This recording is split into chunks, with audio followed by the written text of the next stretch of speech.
L'islam est un mode de vie discipliné. Un magnifique système qui inclut des lois, des limites et des frontières, sans négliger l'essence de la spiritualité. À travers l'islam, on organise nos vies en portant une attention particulière à certains moments et lieux. La prière n'est qu'une question de discipline.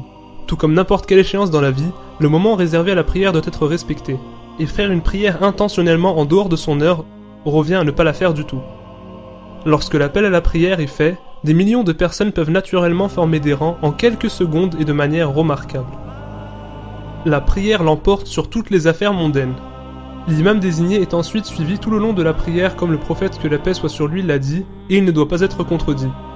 Quoi qu'il fasse, tout le monde le fait aussi.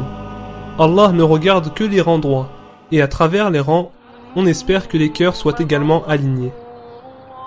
Sans oublier le ramadan qui représente le plus haut niveau de discipline spirituelle, physique et émotionnelle.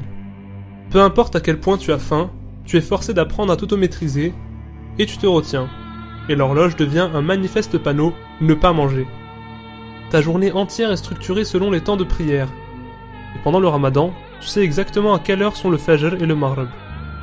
Et ce qui est encore plus remarquable, c'est que beaucoup choisissent d'adopter ce régime de jeûne même en dehors du ramadan, quand ce n'est plus obligatoire. Pense à ta zakat comme une taxe donnée à Dieu. Si ce n'est qu'avec cette taxe, ton argent n'est destiné qu'aux pauvres et aux nécessiteux.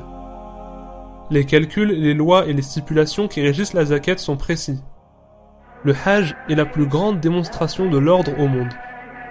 Trouver des millions de personnes à une telle proximité, s'habiller, se déplacer et adorer dans une conformité si impressionnante, c'est un témoignage de la puissance de son appel. Notre prophète, que la paix soit sur lui, apprenait vivement aux gens à être disciplinés et à respecter la loi et le système à la fois dans les affaires religieuses et mondaines. Il nous a averti que 2 personnes ne devraient pas voyager sans que l'une d'elles ne soit désignée en tant que meneur des 2, et a recommandé que les coutumes qui ne contredisent pas la foi soient respectées par les croyants. Souvent, on méprise l'ordre et la discipline en pensant qu'on est l'exception à la loi. Et quand on fait ça, tout le monde en fait autant. Et je dis bien tout le monde. Et pourquoi je soulève ce point ? En ramadan dernier, je conduisais ma voiture un jour pas trop chargé. Je m'arrêtais à chaque stop, même si parfois je trouvais ça inutile. Mais j'en avais marre de tous ces panneaux et ces feux rouges. Je ne vois aucun policier de toute façon. Au moment où je pensais ça, j'ai percuté un homme qui traversait la route. Je ne l'avais même pas remarqué avant de l'avoir percuté. J'ai paniqué. Mon cœur battait très vite. J'ai sauté de la voiture pour voir ce qui lui était arrivé. Je me suis immédiatement excusé et je lui ai dit que je chercherais de l'aide sur le champ.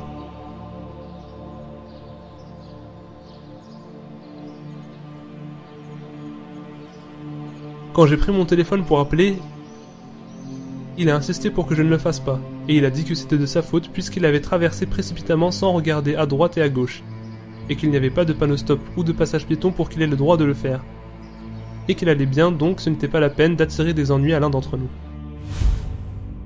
Mais je devais assumer mes responsabilités. Donc j'ai appelé le 911, et j'ai déclaré l'entière responsabilité.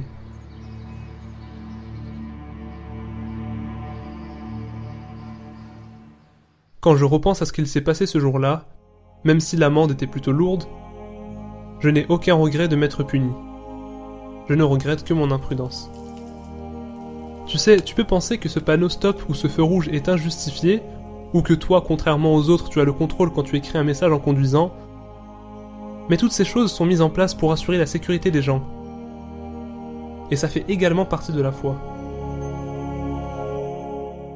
Rasulallah, tu nous as appris à être patients, respectueux et disciplinés, et à ne pas agir d'une manière qui pourrait nous nuire, ou nuire à ceux qui nous entourent.